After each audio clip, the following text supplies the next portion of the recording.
people, I'm Garrett, this is Making Movies, and today we are talking about how to get the best possible image out of any camera. I don't care if you're working with a $200 camera or a $20,000 camera. These 5 things are universal across the board. Now, before you hop in the comment section and type angrily, it doesn't matter if you're shooting. I'm not talking about a RAW workflow today. If you are working in RAW, some of the components that we're going to be discussing, you can handle after the fact. But if you can master these 5 things, you will be able to expose an image properly on any camera at any price. Diving right in, the first thing is aperture.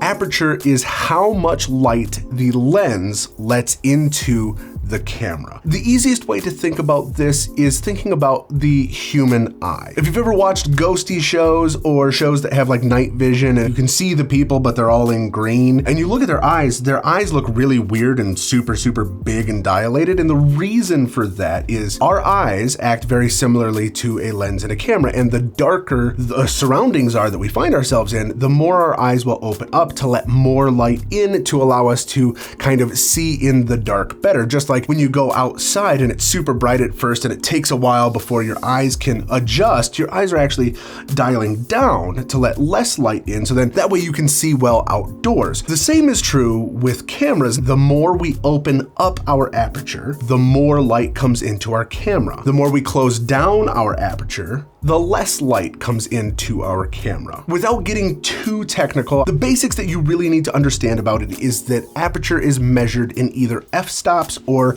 t-stops. If you're working with photography lenses, that's going to be measured in f-stops. If you're working with cinematography lenses, that's going to be measured in t-stops. 2 different metrics for measuring the same thing, kind of like inches and centimeters, 2 measurements of distance, 2 different ways of getting to the same thing. T-stops, f-stops. And that number, your f-stop or t-stop, it's a compounding number, but the smaller the number, the more wide open our lens is, and the larger that number, the more closed down our lens is. So an f1.8 is going to be way open, where an f22 is going to be super closed down. The direct purpose of aperture is to open or close our lens to let more or less light in. Secondarily, what that does is it adjusts our acceptable focal plane, or our depth of field. The smaller the number, the wider our aperture, the shallower our depth of field is.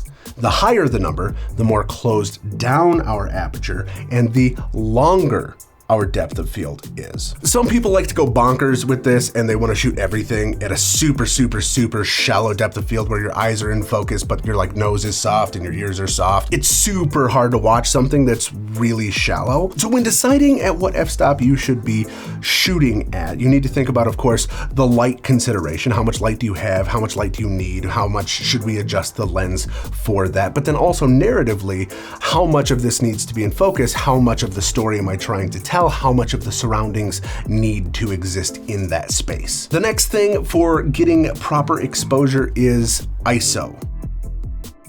ISO is kind of funny because it actually stands for the International Standards Organization, which was the group of people that were commissioned to put together a standard by which we could measure this, and they didn't know what to call it, so then they just called the unit of measurement the name of the organization. So ISO literally stands for International Standards Organization. So it has nothing to do with what we're actually measuring, which is very stupid. But digital ISO, or ISO, measures the amount of light information that our sensor is either exaggerating or depressing. A lot of cameras have a really wide ISO range now to where you can shoot at, 26,400 ISO, and that's awesome and that's cool. But what the sensor is really doing is it's taking a very small amount of light information and it's trying to interpret what that light information would look like if it were brighter. So the computer inside the camera then does a bunch of work to then try to exaggerate that amount of light. It's not always a good idea to really jack up your ISO because at some point it becomes very visibly noisy or grainy. So I'll give you an example here. So I have these studio lights, and we'll turn you down. I now am very underexposed, right? I'm exposed improperly. And one of the things I can do with this camera is I can adjust my ISO up to where every increment that it goes up, you can see here that I get a little bit brighter. By the way, I'm controlling this camera with an app in my phone, so that's how we're doing this here. And you can see here that I can then bring this back up to get a certain level of good exposure. But the more I bring this up and the brighter it gets, the image starts to become kind of distorted and noisy. And if we kind of zoom in over here into one of these contrasty areas, you'll start to see this red and green flicker. And that noise that you're seeing is because at some point we don't have enough light information to be able to generate a positive image. So the further up I bring this, and again, I'll actually turn off one of these lights entirely here. The higher up I bring this, the noisier this image is going to get, and the worse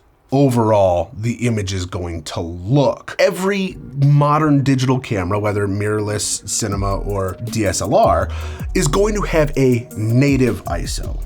Some cameras even have what's called dual native ISO, but what that is the optimal sensor setting where it is not exaggerating or depressing the amount of light information that is coming in. It is giving you exactly what is coming into the sensor, and that is what's going to give you the best possible image. So for situations that are too dark, we should think about adding more light before we think about adjusting our ISO too far. And again, every camera has a range, and you can find what that acceptable range of ISO is, but there's a cap to all of them, and you shouldn't push it past that because at some point it's gonna just look worse. Where we have control, we should add more light. And then for super, super bright settings where we actually need to have less light, that's where something like a neutral density filter will come in. A common but somewhat flawed analogy for a neutral density filter is to think about it like sunglasses for your camera. So when we go outside and it's super bright, put on a pair of shades, it stops the amount of light that comes into our eyeballs and it allows us to see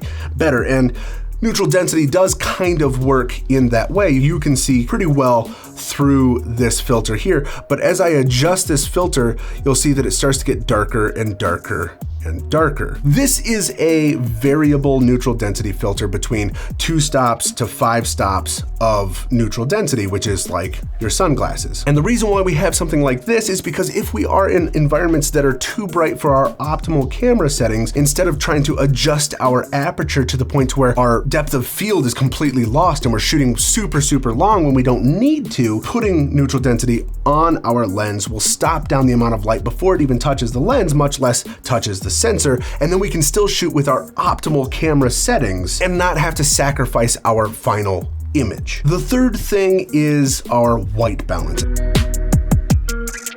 White balance refers to how our camera interprets what is or is not pure white. Our brains constantly lie to us, and when we change from one lighting environment to another, our brain is smart enough that it sees what our eyes are sending and then knows what things are generally supposed to look like, and then will correct our color in our vision automatically so that way everything looks normal. But if you've ever been on a shoot and it looks good in your eye and then you shoot something and then you go home and you look at the footage and it's like super, super blue or super orange or super green, that's because the camera doesn't lie in the same way that our brains do. And because of that, we need to tell our camera what it should perceive as being neutral or what white should look like. White balance is measured in Kelvin units, Kelvin, Kelvin units, and there's kind of a table, a general understanding somewhere between 3200 all the way up to 5600 Kelvin. 5600 Kelvin coming in as something like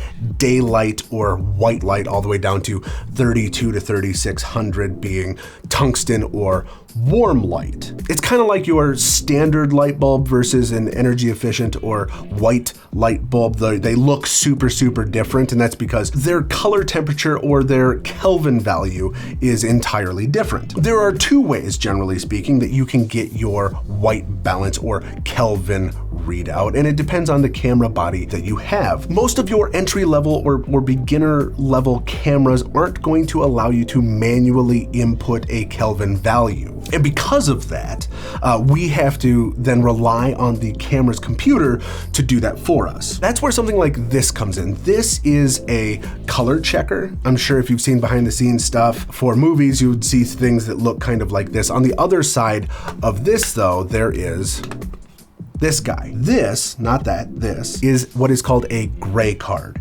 And a gray card's function is to give you exactly what neutral should be. The way that this works is that you would zoom in on this card with your lens until this gray area fully fills the frame. That's really fully fills the frame. Ha! At which point you would then take a photo. In your menu structure, under white balance, there will be an option called custom white balance. And when you select that, it will then pull the last photo that you took on your camera as the reference image, ask you if that's what you want to use as the reference photo. You would click OK, and it would then adjust what it interprets its color readouts to be to make that completely neutral. That's a pretty tried and true way. Camcorders have been doing that for a long time. And again, your entry to kind of entry mid-level DSLRs and mirrorless cameras function that way. When you start getting into your higher end mirrorless DSLR cameras and cinema cameras, you then have the option to manually input your Kelvin values. And that's where something like this comes in. We've talked about this a little bit before in previous videos, up over there if you want to see. This is a Lumu Power, which is a color and light meter. This is a more affordable light meter than something like a Sekonic, which is the industry standard color meters and light meters. This plugs directly into my phone, like so, and you can see here that I have both a Kelvin color readout as well as a tint or white balance offset, and I can just push the trigger here and it will pull a reading for me and let me know exactly right here is this Kelvin temperature. At this point it's 5210, and then we have a 1 tick green offset. So exactly here for this setting, those are my white balance settings that I can plug into my camera and know exactly what it is that I need. And generally you would pull a read right off of the front of the face of wherever it is that you're going to be shooting, because this is what we want to make sure is perfectly crystal clear. Next, we have frame rates. 24 frames per second, which is what you're watching me in right now, is the standard American cinema frame rate. That is the industry standard for all things live action cinema. That is even true for television. So most of your high production value television series are going to be shot in 24. Where 30 frames per second, which is this, is generally reserved for daytime television like news broadcast, weather, some nature stuff is in this format. There is still television shot in 30, but generally by and large, most of your cinematic shows are going to be shot in 24. Older broadcast television would shoot in 30 because of the refresh rates on televisions being 60 hertz, and that way it would even out and show the best possible picture. That's not really the case any longer because technology has gotten so much better, so much quicker. So that said, if you want to shoot something that looks like cinema, shooting in 24, if you're in the NTSC world, which is America, 25, if you are in PAL or pretty much everywhere else in the world, is your best bet. And then if you want to shoot something that feels like daytime television or the news or what have you, that would be then shot in 30. Going a step further, you then also have 60 frames per second, which is this, which normally would be used in things like live streaming, gaming, and sports. And that's because this is the most visual information that we can get, and that's approximately what our eyes normally see, is about 60 frames per second. And when you're looking at a lot of high impact, high action stuff like esports, sports gaming, live streaming, that kind of thing, it's much, much more important. There are some YouTubers that film in 60 because they like the smooth, interesting look of 60. But again, if we're going for cinema, if you're going to get that filmic look, this is not it. The fifth and final setting in your camera that you should absolutely understand and know is something called shutter speed.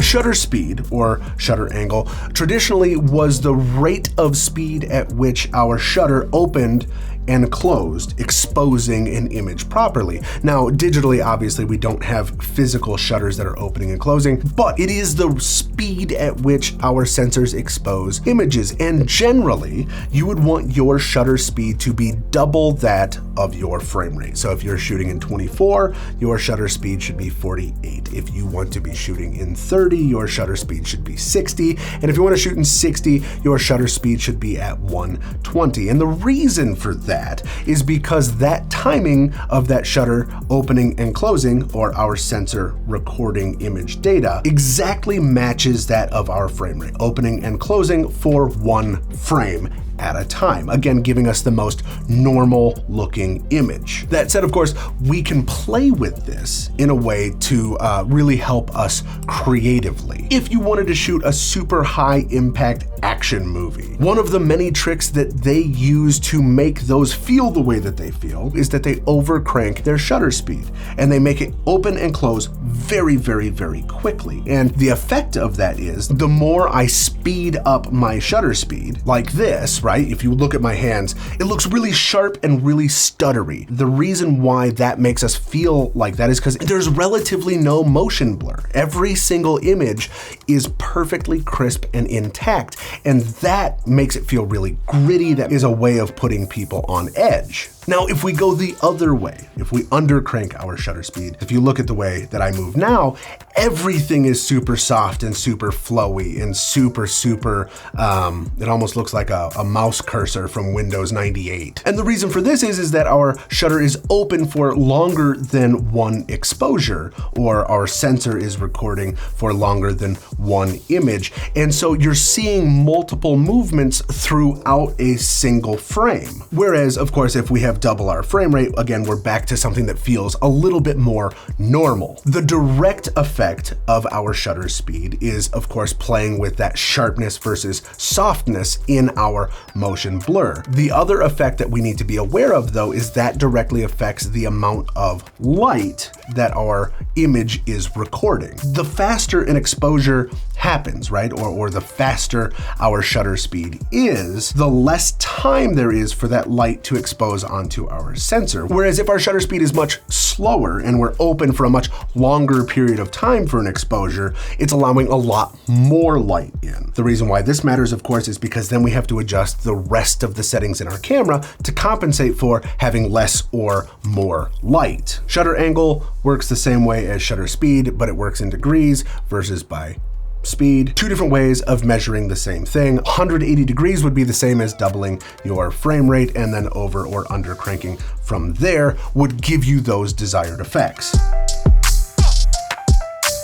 When it comes to shooting in RAW, you can adjust your white balance and your ISO after the fact because you're not recording a compressed image, you're recording a data file, and so with that data, you can then adjust those after the fact. But understanding those principles are still important for exposing an image properly or knowing what the Kelvin readout of a certain location was or is. Once you understand these 5 things, and specifically how these 5 things operate within the camera that you're shooting with, you are going to be able to master that camera and any camera you then work with, because you will be able to get the best possible image out of that camera. As always, these are just tools to help tell stories. But if we can make those stories look as kick-ass as possible, I mean, I'm all for it. If you found this video helpful, give it a like, maybe share it with a friend. If you want to see more stuff like this, hit subscribe and then also hit the little bell icon. That way you know when I post videos. And as always, I'll see you in the next episode.